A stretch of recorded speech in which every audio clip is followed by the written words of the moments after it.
Hello everyone, welcome to Edulucid. हम लोग पढ़ रहे हैं solid state chemistry. Last lecture में हमने टाइप ऑफ सॉलिड के बारे में पढ़ा, क्रिस्टलाइन सॉलिड, एमॉर्फस सॉलिड, उनकी प्रॉपर्टीज, उनमें कंपैरिजन और कैसे ये दोनों एक दूसरे में इंटर कन्वर्ट हो सकते हैं, इसके बारे में हमने पढ़ा। अभी हम लोग फोकस करेंगे क्रिस्टलाइन सॉलिड पे।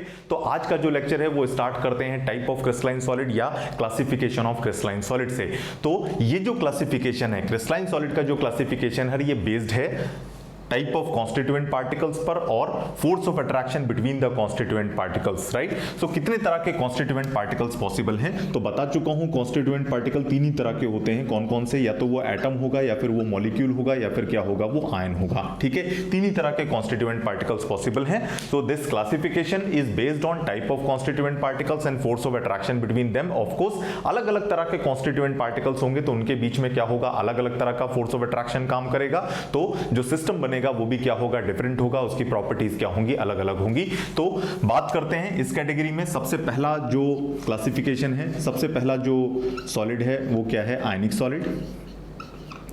देन नाम से ही पता चल रहा है आयनिक सॉलिड में जो कॉन्स्टिट्यूएंट पार्टिकल्स होंगे वो क्या होंगे, आयंस होंगे। किस तरह के आयंस होंगे, तो दो तरह के आयन होते हैं, पॉजिटिव और नेगेटिव। ठीक है, तो जो कॉन्स्टिट्यूएंट पार्टिकल्स होंगे वो होंगे अपोजिटली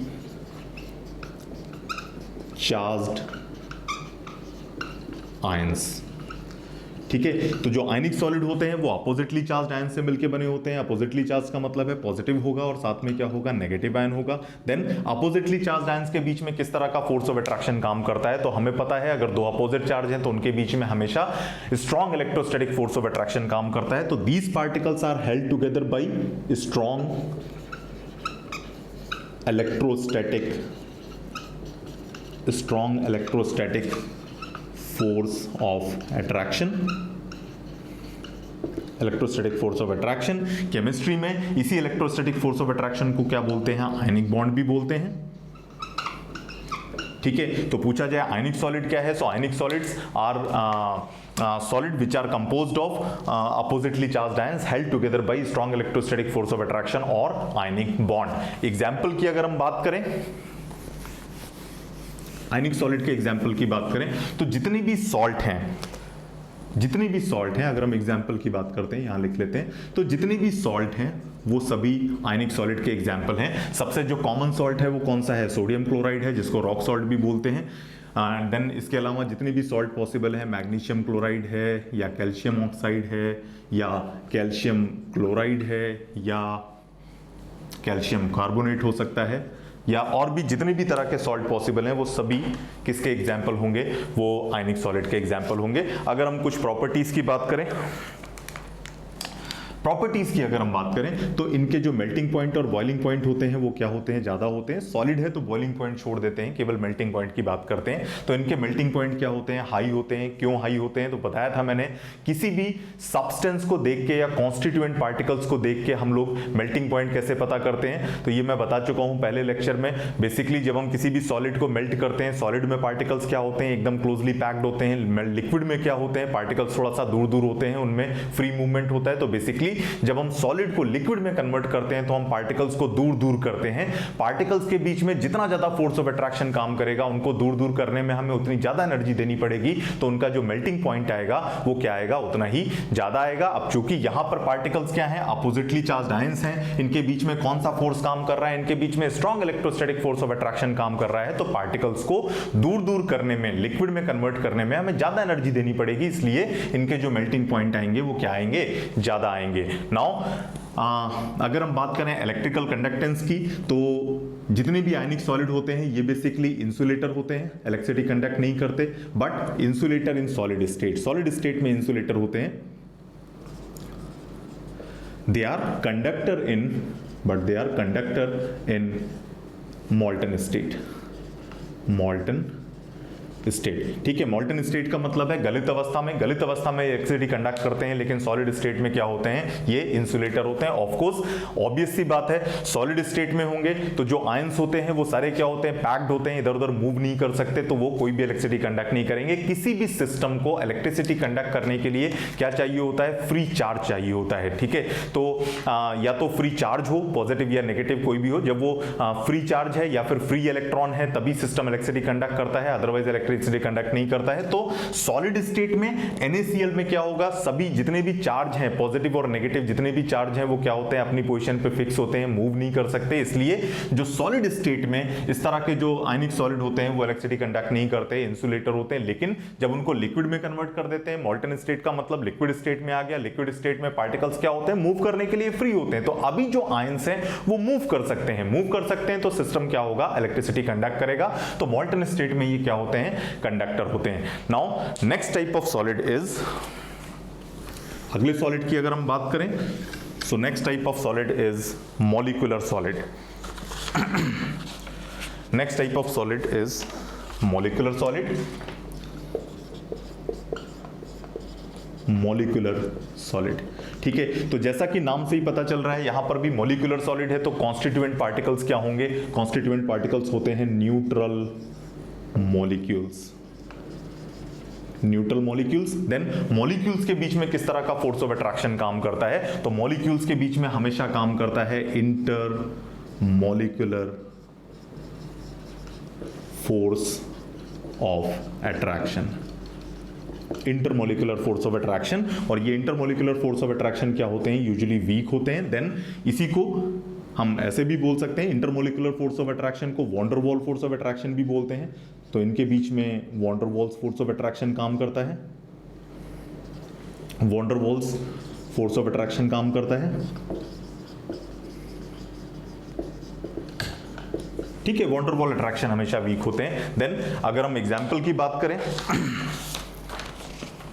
तो या हम पहले प्रॉपर्टीज की बात कर लेते हैं, ठीक है। तो ये जो होते हैं तो यूजुअली इनके जो मेल्टिंग पॉइंट होते हैं या वो कम होते हैं, ठीक है। ऑफ कोर्स क्योंकि वीक फोर्स ऑफ अट्रैक्शन है तो यहां पर मेल्टिंग पॉइंट क्या होगा, इनका लेस होता है, मेल्टिंग पॉइंट हमेशा कम होता है, ठीक है। ये भी क्या होते हैं, इंसुलेटर होते हैं, इलेक्ट्रिसिटी कंडक्ट नहीं करते, इंसुलेटर, ठीक है। तो देन मॉलिक्यूलर सॉलिड को फर्दर हम लोग क्लासिफाई कर सकते हैं तीन टाइप के सॉलिड में, या मॉलिक्यूलर सॉलिड फर्दर तीन टाइप के होते हैं। कौन कौन से, इसको समझ लेते हैं।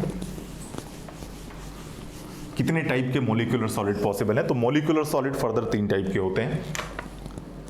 मॉलिक्यूलर सॉलिड तीन टाइप के मॉलिक्यूलर सॉलिड पॉसिबल हैं, ठीक है। तीन टाइप के बेसिकली मॉलिक्यूल होते हैं, तो उन पर बेस तीन टाइप के मॉलिक्यूलर सॉलिड हैं। कौन कौन सा, तो मॉलिक्यूल या तो पोलर होगा, या फिर मॉलिक्यूल क्या होगा, नॉन पोलर होगा, या फिर मॉलिक्यूल क्या होगा, हाइड्रोजन बॉन्डेड होगा, ठीक है। तो तीन तरह के मॉलिक्यूल हो सकते हैं, या तो मॉलिक्यूल पोलर होगा, या फिर वो नॉन पोलर होगा, या फिर वो हाइड्रोजन बॉन्डेड होगा। अगर मॉलिक्यूल पोलर है, पोलर मॉलिक्यूल्स के बीच में कौन सा फोर्स काम करता है, तो पोलर मॉलिक्यूल के बीच में काम करता है डाइपोल इंटरैक्शन, ठीक है। पोलर मॉलिक्यूल के बीच में डाइपोल इंटरैक्शन काम करता है। नॉन पोलर मॉलिक्यूल के बीच में हमेशा डिस्पर्जन फोर्सेस, या इसी को बोलते हैं लंडन फोर्सेस,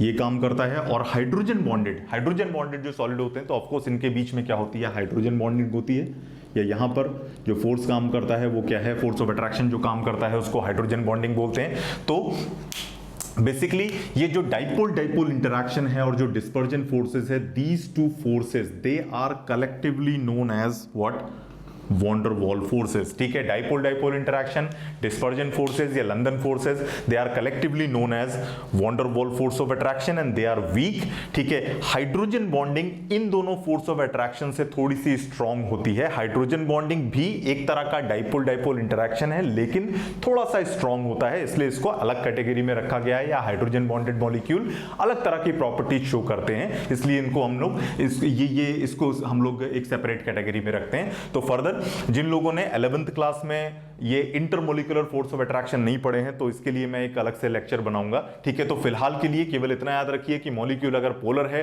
तो हमेशा डाइपोल इंटरैक्शन होगा, मॉलिक्यूल अगर नॉन पोलर है तो हमेशा डिस्पर्जन फोर्सेस या लंडन फोर्सेस काम करेंगे, and these two forces are collectively known as van der Waals forces. हमेशा कैसे होते हैं, वीक होते हैं। देन हाइड्रोजन बॉन्डेड एक अलग कैटेगरी है, ठीक है। हाइड्रोजन बॉन्डिंग भी एक तरह का डाइपोल इंटरैक्शन है लेकिन इसकी प्रॉपर्टीज अलग होती हैं, इसके बारे में भी हम लोग बाद में पढ़ेंगे। तो फिलहाल ये तीन तरह के के मोलिक्यूलर सॉलिड हैं। एग्जाम्पल की बात करें तो पोलर जो सिस्टम है या जो पोलर मोलिक्यूलर सॉलिड है, तो इसका एग्जाम्पल क्या है? So this is basically hydrogen chloride, ठीक है, सॉलिड, ठीक है, सॉलिड हाइड्रोजन क्लोराइड है या फिर सॉलिड SO2 सल्फर डाइऑक्साइड, ठीक है, ये दोनों जो है वो पोलर सॉलिड के एग्जांपल हैं। अगर हम नॉन पोलर की बात करें तो नॉन पोलर का एक बहुत ही अच्छा एग्जांपल है, this is called CO2, solid CO2।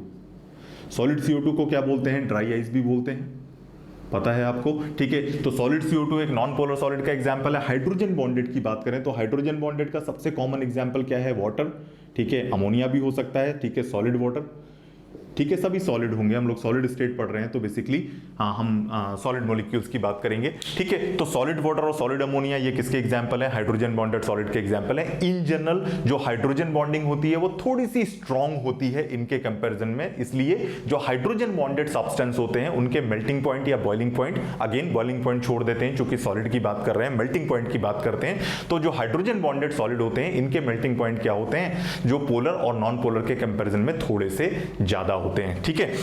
Now बात करते हैं फर्दर, नेक्स्ट इज तो मॉलिक्यूलर सॉलिड हो गया। इसके बाद नेक्स्ट टाइप का जो सॉलिड है that is called metallic solid. Next type का जो सॉलिड है this is called metallic solid. Okay, तो आई होप मैंने कुछ भी छोड़ा नहीं है, everything I covered. Okay, metallic solid. तो मेटालिक सॉलिड में अगेन यहां पर भी नाम से पता चल रहा है जो कॉन्स्टिट्यूएंट पार्टिकल्स हैं, कॉन्स्टिट्यूएंट पार्टिकल्स क्या होंगे? बेसिकली मेटल एटम्स होंगे। तो कॉन्स्टिट्यूएंट पार्टिकल्स यहां पर क्या होते हैं? मेटल एटम्स होते हैं। और मेटल के बीच में किस तरह की बॉन्डिंग पाई जाती है? तो मेटल के बीच में हमेशा एक खास तरह का बॉन्डिंग होती है। कोई भी आप छोटा सा मेटल का टुकड़ा लेते हैं, उसमें बहुत सारे मेटल एटम होते हैं, उन मेटल एटम्स के बीच में कौन सी बॉन्डिंग पाई जाती है? तो मेटल्स के बीच में एक खास तरह की बॉन्डिंग होती है। इस बॉन्डिंग को हम लोग क्या बोलते हैं? मेटालिक बॉन्डिंग, ठीक है। तो जो मेटालिक सॉलिड होते हैं, मेटालिक सॉलिड में जो कॉन्स्टिट्यूएंट पार्टिकल्स हैं वो मेटल एटम्स होते हैं, held together bye metallic bond या स्ट्रॉन्ग मेटालिक बॉन्ड, ये भी स्ट्रॉन्ग होता है, ठीक है। देन मेटालिक बॉन्ड, तो जिनको नहीं पता है तो केमिकल बॉन्डिंग पे कभी मैं एक लेक्चर बनाऊंगा तो हम लोग फिर से टाइप ऑफ बॉन्ड डिस्कस करेंगे। तो फिलहाल जो मेटल एटम होते हैं वो हमेशा मेटालिक बॉन्ड बनाते हैं। तो मेटल एटम तो जिन्होंने इसको जो जिनको बहुत नहीं पता है तो उनके लिए मैं बता देता हूं कि जो नॉन मेटल एटम होते हैं, नॉन मेटल हमेशा किस तरह का बॉन्ड बनाते हैं? कोवेलेंट बॉन्ड बनाते हैं। मेटल एटम हमेशा किस तरह का बनाते हैं? मेटालिक बॉन्ड बनाते हैं। और एक मेटल और एक नॉन मेटल जब आपस में कनेक्ट होते हैं तो वो हमेशा किस तरह का बॉन्ड बनाते हैं? आयनिक बॉन्ड बनाते हैं। यूजुअली दो कॉमन टाइप के बॉन्ड आप लोगों ने पढ़े होंगे, एक होता है आयनिक बॉन्ड, एक होता है कोवेलेंट बॉन्ड। तो आयनिक बॉन्ड कब बनता है? मान लेते हैं जैसे सोडियम और क्लोरीन है, ठीक है, एक मेटल है दूसरा नॉन मेटल है, एक इलेक्ट्रोपॉजिटिव है दूसरा इलेक्ट्रोनेगेटिव है, ठीक है। जितने भी मेटल होते हैं, ठीक है, वो सारे इलेक्ट्रोपॉजिटिव होते हैं, वो सारे इलेक्ट्रॉन डोनर होते हैं, ठीक है। जितने भी नॉन मेटल होते हैं वो सारे क्या होते हैं? इलेक्ट्रॉन एक्सेप्टर होते हैं या इलेक्ट्रॉन नेगेटिव होते हैं। तो एक इलेक्ट्रॉन देना चाहता है, एक इलेक्ट्रॉन लेना चाहता है, तो इनके बीच में जब बॉन्डिंग होती है तो हमेशा ट्रांसफर ऑफ इलेक्ट्रॉन से होती है।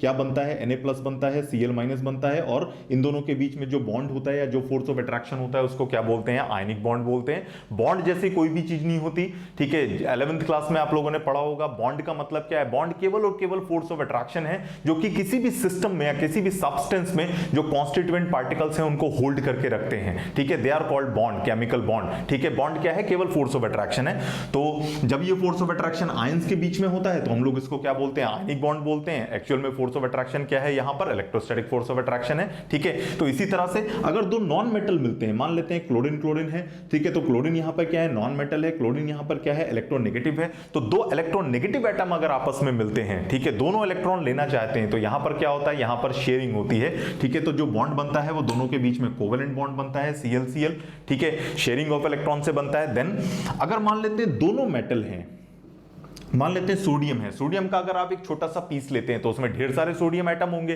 तो अगर ये सोडियम है, सोडियम क्या है? मेटल है, ये भी सोडियम मेटल है, तो अगर दोनों मेटल हैं, दोनों इलेक्ट्रॉन डोनर हैं, दोनों इलेक्ट्रॉन देना चाहते हैं, तो यहां पर कोई भी ट्रांसफर की या कोई भी शेयरिंग की पॉसिबिलिटी नहीं है। तो यहां पर एक डिफरेंट टाइप की बॉन्डिंग होती है। इस बॉन्ड को हम लोग क्या बोलते हैं? बेसिकली मेटालिक बॉन्ड बोलते हैं। तो इसके बारे में हम लोग कभी डिटेल में डिस्कस करेंगे। तो फिलहाल के लिए आपको ध्यान रखना है कि जब मेटल एटम होते हैं, मेटल एटम्स के बीच में कौन सी बॉन्डिंग होती है? मेटालिक मेटालिक बॉन्डिंग होती है। देन अगर हम एग्जांपल्स की बात करें तो एग्जांपल इसके तो बहुत सिंपल हैं, जितनी भी मेटल हैं, ठीक है, वो सभी क्या है, मेटालिक सॉलिड के एग्जाम्पल हैं। और सभी मेटल बता चुका हूं पहले ही कैसे होते हैं, क्रिस्टलाइन होते हैं। तो एग्जाम्पल्स की बात करें तो एग्जाम्पल्स बहुत आसान है, इंक थोड़ी सी कम हो गई है लगता है। एग्जाम्पल्स की बात करें तो जितनी भी मेटल्स हैं, ऑल मेटल्स, ठीक है, जितने भी मेटल्स हैं वो सभी क्या होंगे, इस कैटेगरी में आएंगे। कोई भी मेटल उठा लेते हैं तो मान लेते हैं आयरन है, सिल्वर है, कॉपर है, गोल्ड है, ठीक है, एटसेट्रा। जितने भी मेटल हो सकते हैं वो सभी किस इसमें आएंगे, मेटालिक सॉलिड के एग्जाम्पल में आएंगे। अगर हम प्रॉपर्टीज की बात करें तो प्रॉपर्टीज में मेटल आपको पता है सभी कैसे होते हैं, हार्ड होते हैं, ठीक है, इनके मेल्टिंग पॉइंट कैसे होते हैं, हाई होते हैं, ठीक है। ऑफकोर्स क्यों मेल्टिंग पॉइंट हाई होंगे, अगेन मेटालिक बॉन्डिंग मैंने अभी बताया, मेटालिक बॉन्डिंग कैसी होती है, स्ट्रांग होती है, ठीक है, तो इसलिए इनके मेल्टिंग पॉइंट क्या होंगे, हाई होंगे। इसके बाद में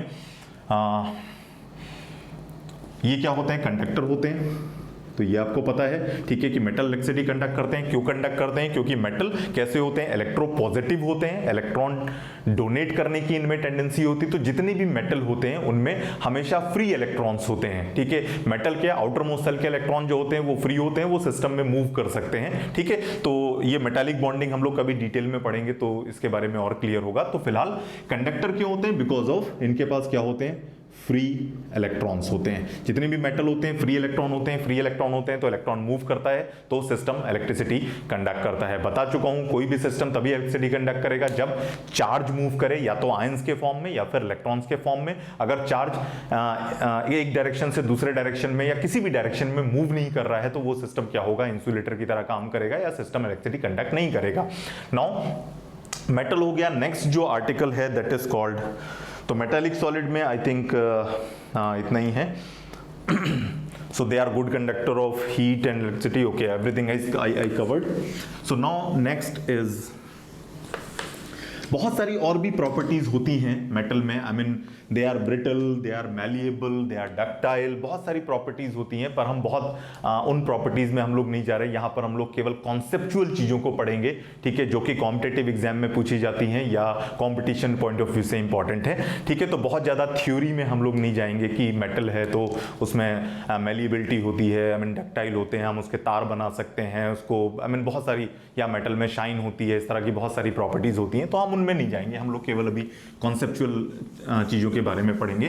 तो नाउ नेक्स्ट सॉलिड या जो बहुत इंपॉर्टेंट क्लास ऑफ सॉलिड है that is again covalent solid. Covalent solid, ठीक है। तो कोवैलेंट सॉलिड, अब अगेन जैसा कि नाम से ही पता चल रहा है, कोवैलेंट सॉलिड में क्या होगा, कोवैलेंट बॉन्ड्स होंगे। कोवैलेंट बॉन्ड किन के बीच में होते हैं, एटम्स के बीच में होते हैं। किस तरह के एटम के बीच में कोवैलेंट बॉन्ड होते हैं, तो अभी मैंने थोड़ी देर पहले बताया, जो नॉन मेटल एटम होते हैं उनके बीच में किस तरह की बॉन्डिंग होती है, कोवैलेंट बॉन्डिंग होती है। तो यहां पर जो कॉन्स्टिट्यूएंट पार्टिकल्स हैं, कॉन्स्टिट्यूएंट पार्टिकल्स क्या होंगे, यहां पे नॉन मेटल एटम्स होंगे, या एलिमेंट्स भी बोल सकते हैं, और इनके बीच में किस तरह की बॉन्डिंग होगी, कोवैलेंट बॉन्डिंग, या जो फोर्स ऑफ अट्रैक्शन है, बॉन्ड क्या है, फोर्स ऑफ अट्रैक्शन है, तो कोवैलेंट, इनके बीच में जो फोर्स ऑफ अट्रैक्शन होगा वो किस तरह का होगा, कोवैलेंट बॉन्ड होगा, या कोवैलेंट फोर्स ऑफ अट्रैक्शन इनके बीच में होगा। So covalent solids are constituent particles are non metal atoms held together by covalent bond. Then इसकी अगर हम एग्जांपल की बात करें तो बहुत जो कॉमन एग्जांपल हैं, जो सबसे कॉमन एग्जांपल हैं वो क्या है, डायमंड बहुत इंपॉर्टेंट है, ठीक है, अभी इसके बारे में पढ़ेंगे। ग्रेफाइट, देन और क्या हो सकता है, क्वार्ट्स बताया था मैंने, सिलिकॉन ऑक्साइड होता है, सिलिकॉन डाइऑक्साइड, ठीक है। और क्या एग्जांपल हैं इसके, कार्बोरंडम, कभी कभार फॉर्मूला पूछ लिया जाता है, कार्बोरंडम सिलिकॉन कार्बाइड, ठीक है। तो और क्या है, बोरोन नाइट्राइड,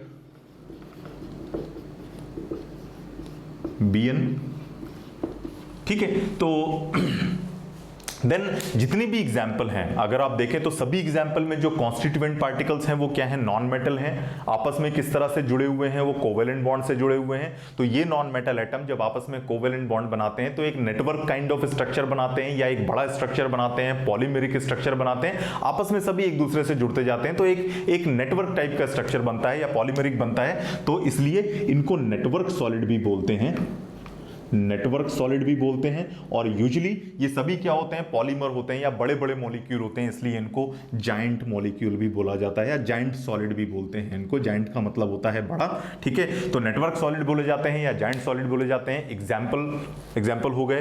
देन प्रॉपर्टीज की अगर बात करें तो सभी क्या होते हैं, ये सभी हार्ड होते हैं, ठीक है, बहुत हार्ड होते हैं because of covalent bond. Covalent bond काफी स्ट्रांग होता है, इसलिए ये सभी हार्ड होते हैं। देन ये सभी इंसुलेटर होते हैं।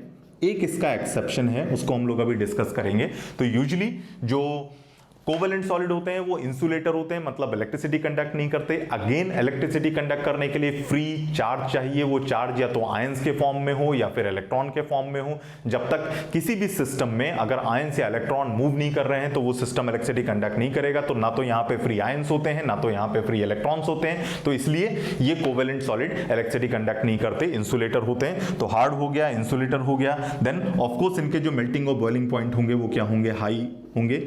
अगेन बॉइलिंग पॉइंट छोड़ देते हैं, मेल्टिंग पॉइंट की बात करते हैं। तो मेल्टिंग पॉइंट क्या होगा, ज्यादा होगा। क्यों ज्यादा होगा, तो again same reason, because covalent bond is very strong, so it is very difficult to separate the particles from each other, ठीक है। बहुत ज्यादा एनर्जी खर्च करनी पड़ेगी दो पार्टिकल्स को एक दूसरे से अलग करने के लिए, तो इस वजह से इनके जो मेल्टिंग पॉइंट या बॉइलिंग पॉइंट होंगे वो ज्यादा होंगे। नाउ इन सभी एग्जाम्पल में जो सबसे इंपॉर्टेंट एग्जाम्पल है वो है डायमंड और ग्रेफाइट का। क्यों इंपॉर्टेंट है, because these are made up of same kind of element, ठीक है। दोनों ही किससे मिलके बने हैं, दोनों ही कार्बन से मिलके बने हैं। डायमंड भी कार्बन से मिलके बना है, ग्रेफाइट भी, लेकिन दोनों की प्रॉपर्टी में सिग्निफिकेंट डिफरेंस होता है। दोनों की प्रॉपर्टीज अलग अलग होती हैं। और graphite is very exceptional covalent solid because all covalent solid are insulator except graphite. Graphite is conductor.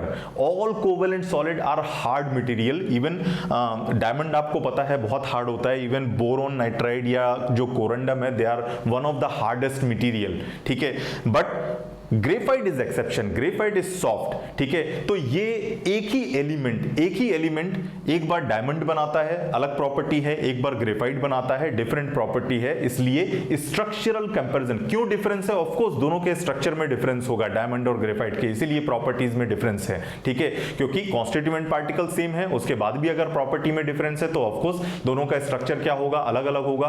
Crystalline solid की बात कर रहे हैं, crystalline solid is all about how constituent particles are arranged in three dimensional space, या जो constituent particles हैं उनका arrangement कैसा है या पैकिंग कैसी है उनकी, ठीक है। तो डायमंड और ग्रेफाइट के बीच में स्ट्रक्चरल कंपैरिजन बहुत इंपॉर्टेंट है, ठीक है। हम स्ट्रक्चर से समझने की कोशिश करेंगे कि डायमंड और ग्रेफाइट की जो प्रॉपर्टीज हैं उनमें इतना डिफरेंस क्यों आता है। So the most important structural comparison in covalent solid is between diamond and graphite. तो इसको हम even I can write it down here. The most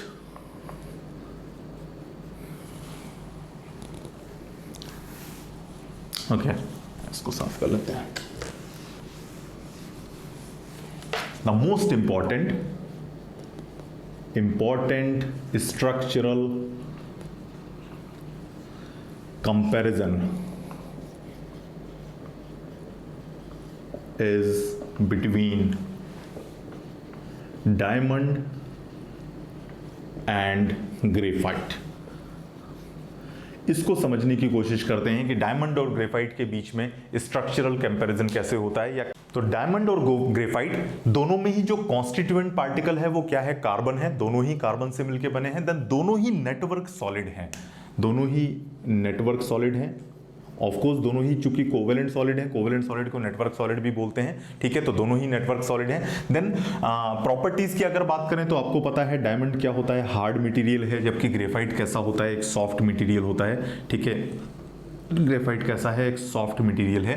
then अगर हम स्ट्रक्चर की बात करें या और प्रॉपर्टी देखें तो ये आपको पता है ये इंसुलेटर होता है, ठीक है। यूजुअली जितनी भी कोवेलेंट सॉलिड होते हैं वो सभी क्या होते हैं, इंसुलेटर होते हैं, ठीक है। तो ये इंसुलेटर है, लेकिन जो ये इंसुलेटर है, लेकिन जो ग्रेफाइट होता है ये क्या होता है, कंडक्टर होता है। तो ग्रेफाइट इसका एक एक्सेप्शन है कोवेलेंट सॉलिड का। यूजुअली सभी इंसुलेटर होते हैं, पर ग्रेफाइट कैसा है, कंडक्टर है। नाउ और अगर हम बात करें तो स्ट्रक्चरल पॉइंट ऑफ व्यू से अगर हम बात करें, स्ट्रक्चर की अगर हम बात करें तो जो डायमंड होता है, डायमंड में दोनों में ही कार्बन है। तो कार्बन आपको पता है, अगर हम कार्बन का थोड़ा सा इलेक्ट्रॉनिक कॉन्फ़िगरेशन लिखते हैं यहाँ पे, तो 10th वाला कॉन्फ़िगरेशन लिखें तो क्या होगा, 2 और 4।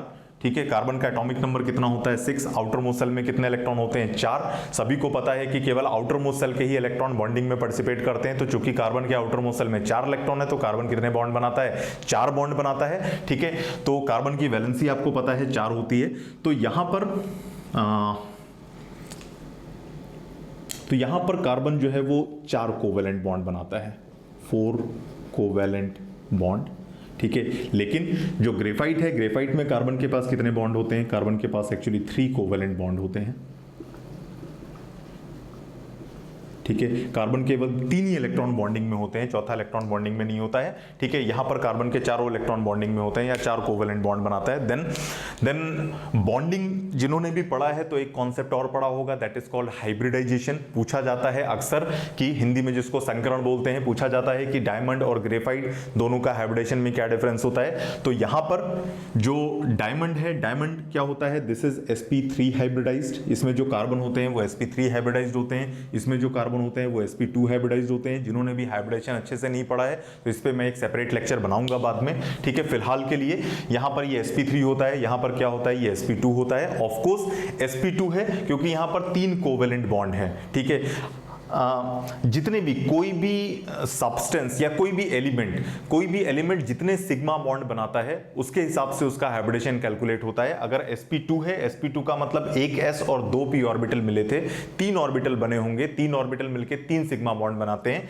यहां पर कार्बन के पास क्या है, एक s और 3 p। कार्बन का अगर हम इलेक्ट्रॉनिक कॉन्फ़िगरेशन यहां पर भी लिखते हैं, पूरा इलेक्ट्रॉनिक कॉन्फ़िगरेशन लिखते हैं, तो ये होता है 1s2 2s2 2p2।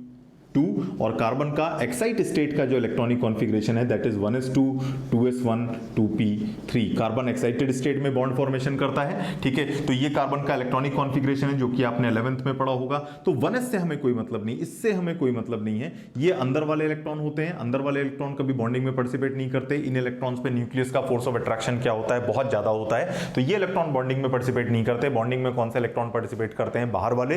तो बाहर आप देख सकते हैं कार्बन के पास कितने इलेक्ट्रॉन है, तो यहां पर 2s में क्या होता है, एक इलेक्ट्रॉन होता है। 2p में कितने होते हैं, हर p ऑर्बिटल में एक एक इलेक्ट्रॉन होता है, कुछ इस तरह से 2p3 इस तरह का इलेक्ट्रॉनिक कॉन्फ़िगरेशन होता है। तो एक s और 3p ये चारों ऑर्बिटल मिलते हैं। हाइब्रिडेशन कैसा होता है, sp3 4 नए ऑर्बिटल बनेंगे, 4 सिग्मा बॉन्ड बनेंगे। तो यहां पर कार्बन कितने बॉन्ड बनाता है, डायमंड में 4 सिंगल बॉन्ड बनाता है या 4 सिग्मा बॉन्ड बनाता है। चारों सिग्मा बॉन्ड होते हैं। और कार्बन जब sp3 हाइब्रिडेशन में होता है या 4 सिग्मा बॉन्ड बनाता है तो कार्बन हमेशा कैसा होता है, टेट्राहेड्रल होता है। तो यहां पर जो कार्बन होता है वो टेट्राहेड्रल स्ट्रक्चर में होता है, या जितने भी कार्बन होते हैं वो सभी टेट्राहेड्रली एक दूसरे से आपस में इंटरकनेक्टेड होते हैं। ये 4, अभी इसका स्ट्रक्चर हम लोग डिस्कस करेंगे। और तो ये 4 वैलेंसी फर्दर कार्बन से जुड़ी होंगी, ये फिर अलग 4 कार्बन से जुड़े होंगे, ये अलग 4 कार्बन से जुड़े होंगे। तो इस तरह से एक जाइंट नेटवर्क स्ट्रक्चर क्रिएट होता है इस पर्टिकुलर केस में। ठीक है, नाउ ग्रेफाइट की अगर हम बात करें तो ग्रेफाइट में क्या होता है, एक s और 2p, केवल एक s और ये 2p मिलके sp2 हाइब्रिडेशन, 3 कोवेलेंट बॉन्ड बनते हैं। ये जो चौथा ऑर्बिटल है ये फ्री रहता है। ठीक है, चौथा ऑर्बिटल यहां पे फ्री है, या जो चौथा इलेक्ट्रॉन है वो हाइब्रिडेशन में पार्टिसिपेट नहीं करता। 3 ही सिग्मा बॉन्ड बनते हैं। और जब कभी भी कार्बन 3 सिग्मा बॉन्ड बनाता है तो जो स्ट्रक्चर होता है, ठीक है, sp2 हाइब्रिडेशन के कारण जो ज्योमेट्री आती है, जो स्ट्रक्चर होता है वो कैसा होता है, this is trigonal planar. Structure कैसा होता है, ट्राइगोनल प्लेनार होता है। ठीक है, तो ट्राइगोनल प्लेनार स्ट्रक्चर कुछ इस तरह से होता है। यहां पर ये कार्बन बाकी कार्बन से कुछ इस तरह से जुड़ा होगा। ट्राइगोनल प्लेनार उसमें 120 डिग्री का यहां पर एंगल होता है। तो इसलिए sp2 हाइब्रिडेशन के कारण जो ग्रेफाइट होता है उसमें हेक्सागोनल शीट पाई जाती है। ये जो ट्राइगोनल कार्बन है, ये कार्बन ट्राइगोनल जो कार्बन है ये आपस में जुड़ के एक हेक्सागोनल शीट बनाता है। कैसे, इसको देखते हैं। वेयर इज क्लॉथ, ओके, तो इसको मिटा देते हैं और स्ट्रक्चर अगर हम बनाएं यहां तक हटा देते हैं। ओके, तो अगर हम स्ट्रक्चर की बात करें तो जो ग्रेफाइट है, तो ग्रेफाइट में हर कार्बन कैसा है, ट्राइगोनल है। तो कुछ इस तरह से आपस में कनेक्ट करके ये सभी क्या बनाते हैं, हेक्सागोनल शीट बनाते हैं।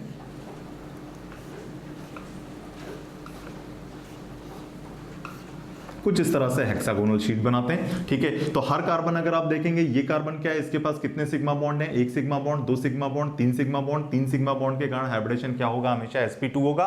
जो चौथा इलेक्ट्रॉन है, ये जो चौथा ऑर्बिटल है, ये हाइब्रिडेशन में पार्टिसिपेट नहीं किया है, तो ये सिस्टम के परपेंडिकुलर, ये जो शीट है, ये जो ट्राइगोनल प्लेनार स्ट्रक्चर है या जो हेक्सागोनल शीट लाइक स्ट्रक्चर है, इसके परपेंडिकुलर डायरेक्शन में यहां पर क्या होगा, या ये वाला कार्बन ले लेते हैं, दिखाना थोड़ा सा आसान है। तो परपेंडिकुलर डायरेक्शन में क्या होगा, एक p ऑर्बिटल कुछ इस तरह से होगा, जिसमें कि ये वाला इलेक्ट्रॉन यहां पर प्रेजेंट होगा, ये जो इलेक्ट्रॉन है जो कि बॉन्डिंग में पार्टिसिपेट नहीं किया है। तो हर कार्बन के पास इस तरह का एक एक p ऑर्बिटल खाली है। sp2 हाइब्रिडेशन है, एक p ऑर्बिटल बच गया।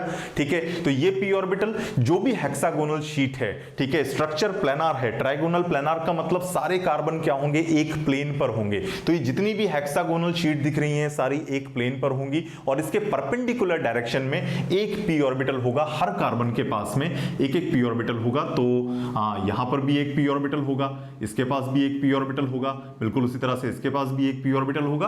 तो सभी के पास एक एक p ऑर्बिटल प्रेजेंट होगा और इस p ऑर्बिटल में क्या होगा, एक इलेक्ट्रॉन प्रेजेंट होगा, ये इलेक्ट्रॉन। ठीक है, और ये सभी p ऑर्बिटल चूंकि एक दूसरे के पैरेलल हैं तो ओवरलैप करेंगे, एक तरह का पाई बॉन्ड बनाएंगे। ठीक है, देन लेकिन ये जो पाई बॉन्ड है ये लोकलाइज्ड पाई बॉन्ड नहीं है, this is delocalised pi bond, क्योंकि ये जो p ऑर्बिटल है ये एक ही p ऑर्बिटल के साथ ओवरलैप नहीं कर रहा है, ये more than one p orbital के साथ ओवरलैप कर रहा है। ये इधर वाले इस कार्बन के p ऑर्बिटल के साथ भी ओवरलैप करेगा, यहां पर भी ओवरलैप करेगा, ये वाला जो ऑर्बिटल है ये भी अपने बगल वाले के साथ में इधर भी ओवरलैप करेगा।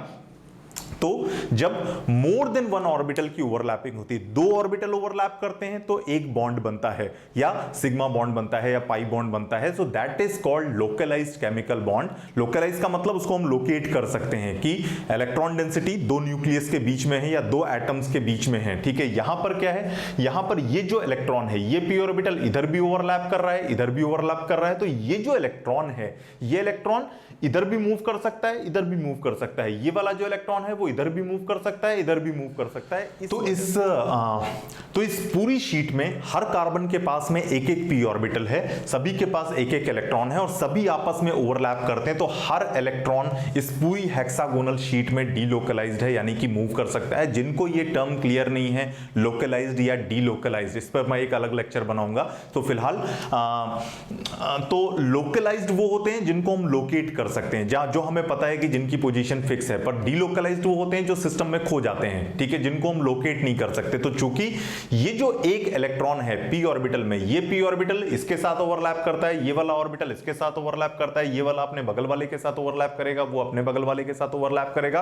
तो पूरे सिस्टम में जो पैरेलल p ऑर्बिटल है दे आर ऑल ओवरलैप्ड होते हैं। तो ये जो इलेक्ट्रॉन है, ये इलेक्ट्रॉन अब केवल इसी p ऑर्बिटल में नहीं आएगा, ये पूरे सिस्टम में मूव कर सकता है, ये इधर से इधर जा सकता है, इधर जा सकता है और पूरे सिस्टम में मूव कर सकता है। इसलिए एक इलेक्ट्रॉन की जो लेयर है, जो एक चादर है, वो क्या होगा, इस पूरी हेक्सागोनल शीट पर आपको दिखाई देगी या एक इलेक्ट्रॉन डेंसिटी दिखाई देगी। ठीक है, सो बिल्कुल उसी तरह से जो दूसरी लेयर है, इसके नीचे एक और लेयर होगी। मान लेते बहुत सारी इस तरह से कार्बन लेयर्स बनाता है, तो ये एक लेयर थी, मान लेते हैं इसी तरह की दूसरी लेयर है, ये इस तरह की ये दूसरी लेयर है। ठीक है, तो इस तरह की बहुत सारी हेक्सागोनल लेयर्स होती हैं। देन इन लेयर्स के बीच में यहां पर जो फोर्स काम करता है, ये लेयर आपस में क्या होती हैं, इंटरकनेक्टेड। इनके बीच में जो फोर्स काम करता है वो काम करता है weak van der Waals force of attraction. इन लेयर्स के बीच में हमेशा weak van der Waals force of attraction काम करता है। ठीक है, और weak van der Waals force of attraction के कारण ये लेयर्स क्या करती हैं, एक दूसरे के ऊपर स्लिप करती हैं। और यही रीजन है कि जो ग्रेफाइट है वो काम करता है एज अ लुब्रिकेंट की तरह। चूंकि लेयर्स एक दूसरे पे स्लिप करती हैं तो ये ग्रेफाइट हमेशा एक लुब्रिकेंट की तरह काम करता है। और इन्हीं फ्री इलेक्ट्रॉन्स की वजह से, ये जो फ्री इलेक्ट्रॉन है सिस्टम में, ग्रेफाइट क्या करता है, इलेक्ट्रिसिटी कंडक्ट करता है। Then because of weak van der Waals force of attraction between these two layers और एनी टू लेयर्स, ठीक है, graphite is a soft material, it is not a hard material like diamond. Then अगर हम diamond की बात करें तो diamond में ऐसी कोई लेयर्स नहीं होती। डायमंड में चूंकि सारे डायमंड की अगर हम बात करें तो डायमंड में चूंकि सारे जो कार्बन हैं वो टेट्राहीड्रल होते हैं, सारे कार्बन टेट्राहीड्रल हैं। तो फॉर एग्जांपल ये कार्बन है, तो ये कार्बन क्या होगा, टेट्राहीड्रली अलग कार्बन बाकी के 4 कार्बन से जुड़ा होगा, ठीक है। तो ये अलग जुड़ा होगा, ये कार्बन, फिर ये क्या होंगे, ये भी टेट्राहीड्रली 4 अलग कार्बन से जुड़े होंगे, कार्बन कार्बन, ये वाले ये फर्दर अलग इस तरह से 4 कार्बन से जुड़ा होगा, कार्बन कार्बन कार्बन, ठीक है। तो इस तरह से एक नेटवर्क टाइप का स्ट्रक्चर बनाते हैं, ठीक है। तो यहां पर कोई भी फ्री इलेक्ट्रॉन नहीं है, एक बॉन्ड में यहां पर जो 2 इलेक्ट्रॉन होते हैं ये मूव नहीं कर सकते, ये इन दोनों कार्बन के बीच में फिक्स हैं। कार्बन ने अपने चारों इलेक्ट्रॉन यहां पर यूज कर लिए हैं, तो कोई भी इलेक्ट्रॉन डेंसिटी यहां पे फ्री नहीं है, कोई भी फ्री इलेक्ट्रॉन नहीं है। तो यहां पर जो डायमंड है वो क्या है, दैट इज इंसुलेटर, वो इलेक्ट्रिसिटी कंडक्ट नहीं करेगा। And because of these very strong covalent bond and these all are connected as a network, diamond is a hard material unlike graphite, ठीक है। तो देन यहां पर मैंने कहीं टर्म नहीं लिखा है, मैं लिख देता हूं फॉर सो दीज इलेक्ट्रॉन्स, ये जो यहां पर इलेक्ट्रॉन सारे घूम रहे हैं, so these electrons are called delocalised electron.